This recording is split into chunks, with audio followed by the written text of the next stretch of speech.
ஜெய் சாய்ராம், ஜெய் சாய்ராம், ஜெய் சாய்ராம். உலகெங்கிலும் இருக்கிற என்னுடைய சாய் சொந்தங்களுக்காக கூட்டு பிரார்த்தனைகளை வெற்றிகரமாக நிகழ்த்துவதற்கு என்னை பெற்ற பெற்றோர்களுடைய வாழ்த்துக்களாலும் நான் வணங்குகின்ற எல்லா தெய்வங்களுடைய பிரதிநிதியாக இருக்கிற நம்முடைய சாய்நாதருடைய பேரருளினாலும் உங்களுடைய பேராதரவினாலும் இத்தகைய பிரார்த்தனைகளை வெற்றிகரமாக செய்ய முயற்சி செய்து கொண்டிருக்கிறேன்.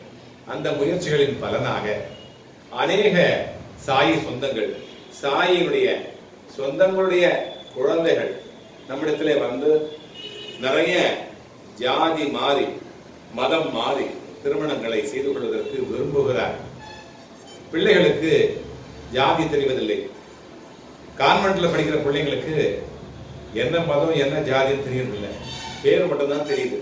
அந்த பேரை வச்சு ஜாதியோ மதத்தையோ கண்டுகொள்வதற்கு அவர்களுக்கு தெரிவதில்லை, வேண்டியதும் இல்லை அவர்களுக்கு. ஆனால் வளர வளரத்தான் ஜாதியும் மதமும் தேவைப்படுகிறது. ஆனால் சாய்பாபா பாருங்கள், தன்னுடைய பிறப்பினுடைய ரகசியத்தை மறைத்து விட்டார். காரணம் என்ன? இந்த மாதிரி குழந்தையாகவே கடைசி வரை அவர் இருக்க வேண்டும் என்று விரும்பினார். குழந்தை தெய்வம் இரண்டும் ஒன்றே. குழந்தையும் தெய்வமும் குணத்தால் என்று சொல்வார்கள். அதுபோல சாய்பாபாவும் குழந்தையும் ஒன்றுதான். ஏனென்று சொன்னால் குழந்தைகளிடத்திலே அந்த ஈகோ இருக்காது, மாற்றம் இருக்காது, வேறுபாடு இருக்காது. அனைத்து பிள்ளைகளையும் ஒன்றாகவே அந்த குழந்தைகள் மதிக்கும். அதுபோலத்தான் பாபாவும் மதித்தார். அதனால்தான் அவரை மனிதாக அல்ல, தெய்வமாக நாம் அவரை வணங்குகின்றோம். அதாவது இப்பொழுதெல்லாம் வருகிற பிரார்த்தனைகளிலே அநேக பிரார்த்தனைகள், அப்பா நான் இந்துவாக இருக்கிறேன், இஸ்லாமிய பெண்ணை நான் வணக்க விரும்புகிறேன், என் வீட்டிலே விரும்பவில்லை, அவர்கள் ஒத்துக்கொள்ள முடியவில்லை, அவர்கள் தேவையில்லை என்று சொல்கிறார்கள், நான் மறுத்து விடுவேன், என்னுடைய மான மரியாதை எல்லாம் போய்விடும் என்று சொல்லுகிறார். அதே போல பிள்ளை அதாவது பெண்களும் கூட நான் இந்துவை விரும்புகிறேன், எனக்கு வேறு வழி இல்லை, எனக்கு உயிரையே என்னுடைய எதிர்காலத்தையே அவனிடத்தில் ஒப்படைத்து விட்டேன், ஆனால் என்னுடைய தாயும் தந்தையும் வேண்டாம் என்று சொல்லுகிறார் என்று சொல்லுகிறார்.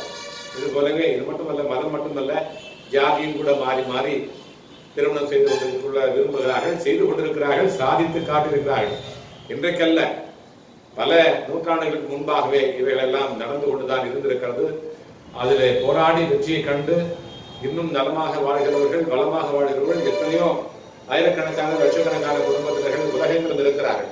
அவர்கள் தான் சாயினுடைய உண்மையான சொந்தங்கள்.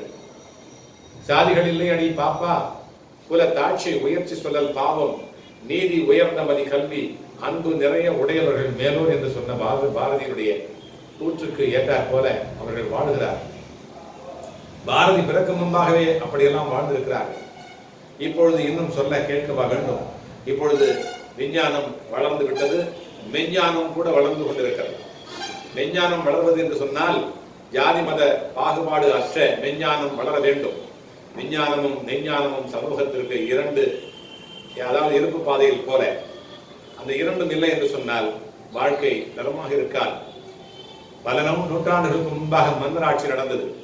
எந்த மன்னராவது குதிரையில் தான் போயிருப்பார். நம்மை போல காரில் போனதில்லை. அவரெல்லாம் காரில் போனா இப்ப இருக்கிற 500 கிலோமீட்டர் வேகத்துல 200 கிலோமீட்டர் வேகத்துல போறோம். எல்லாம் எந்த குதிரையும் அந்த மாதிரி வேகத்துல போனதில்லை. எந்த மன்னரும் இந்த மாதிரி ஏசியில போனதில்லை. மன்னர் அனுபவிக்காதெல்லாம் நாம் அறிவித்துக் கொண்டிருக்கிறோம். அதுபோல இன்றைக்கு விஞ்ஞானம் வளர்ந்தது, அதுபோல விஞ்ஞானமும் கூட சில மாறுதலுக்கு உட்பட்டு இருக்க வேண்டும் என்பது என்னுடைய அவா. அந்த வகையிலே நம்முடைய பாபா ஜாதியும் மதமும் அற்ற சமுதாயம் அமைக்க விரும்புகிறார்.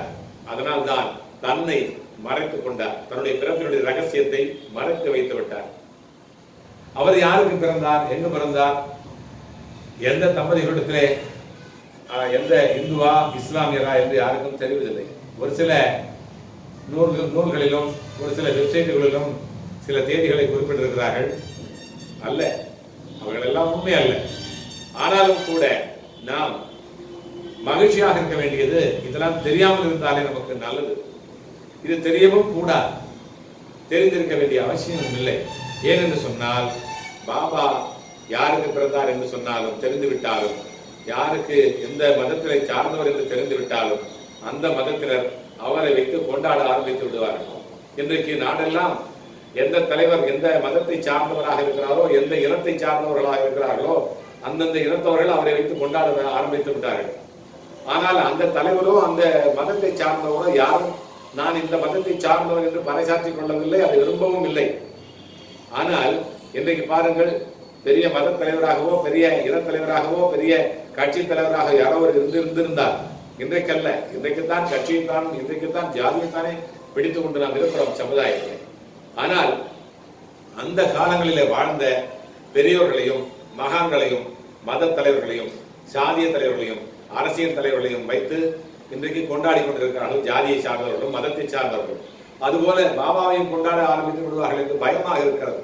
அதனால்தான் அவர் அன்றைக்கே நம்மை பற்றி நம்முடைய சமுதாயத்தை பற்றி உணர்ந்து கொண்டு இந்த பிள்ளைகளிடத்திலே நாம் ஜாதியையும் மதத்தையும் சொன்னால் அது இது நாமும் ஒரு ஜாதியை சேர்ந்து விடுவோம் என்று நினைத்து எந்த ஜாதியையும் எந்த மதத்தையும் சாராதமும் என்று நான் என்றைக்கும் சொல்லிக் கொண்டிருக்கிற வகையிலே நானும் அப்படியே வாழ்ந்து காட்டுவேன் என்று வாழ்ந்து காட்டிய ஒரு மகான் யார் என்று சொன்னால் சத்தியமாக இந்த உலகத்திலேயே நம்முடைய சாய்நாதர் மட்டும்தான் இருப்பார் என்று சொல்லிக் கொள்கிறேன்.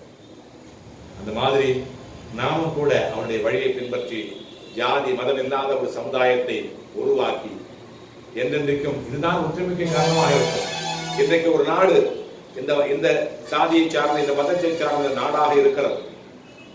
இந்தியாவில் யாராலும் குண்டு போடவே மாட்டார்கள். எந்த நாட்டிலும் எந்த தேசத்திலும் சண்டைகள் நடந்தாலும் கூட கண்டிப்பாக சத்தியமாக இந்தியா மீது யாருமே குண்டுமழை பொழிய வாய்ப்பே இல்லை. ஏனென்று சொன்னால் உலகத்தில் இருக்க எல்லா நாடுகளிலும் ஒரு மதத்தை சார்ந்த நாடு என்று பறைசாற்றப்பட்டிருக்கிறது. இந்தியா மட்டும்தான் மதசார்பற்ற நாடாக இருக்கிறது. இந்தியாவில் மட்டும்தான் இஸ்லாமியர்கள் கூட ஒற்றுமையாக பாதுகாப்பாக வாழ்கிறார்கள். இந்தியாவில் தான் எல்லா மதத்தை சார்ந்தவர்களும் வாழ்ந்து கொண்டிருக்கிறார்கள். எனவே எந்த நாட்டை சார்ந்தவரும் கூட யாராவது இந்த மதத்தை நாம் இந்த மதத்தினரை ஒழிக்க வேண்டும் என்று சொன்னால் அந்த நாட்டிலே கொண்டு போகிறார்களே, அதுபோல் அல்லாமல் கண்டிப்பாக நம்முடைய நாட்டிலே சண்டைகள் வராது. எத்தனை 2ஆம் உலக போராவது 3ஆம் உலக போரோ 4ஆம் உலக போரோ எந்த உலக போர் வந்தாலும் இந்தியாவிற்கு பாதுகாப்பு தான் இந்த வகையிலே. அதனால்தான் சாய்நாதன் அன்றைக்கே முடிவெடுத்தார் தன்னுடைய பிறப்பின் ரகசியத்தை சொல்லுவதில்லை என்று. ஆக நாம் அனைவருமே பாபாவுடைய வழியை பின்பற்றி சாதி மதமற்ற சமுதாயத்தை பின்பற்றுவோம். சாயாமல் நாம் எல்லாம் வாழ்வோம். ஜெய் சாய்ராம், ஜெய் சாய்ராம், ஜெய் சாய்ராம்.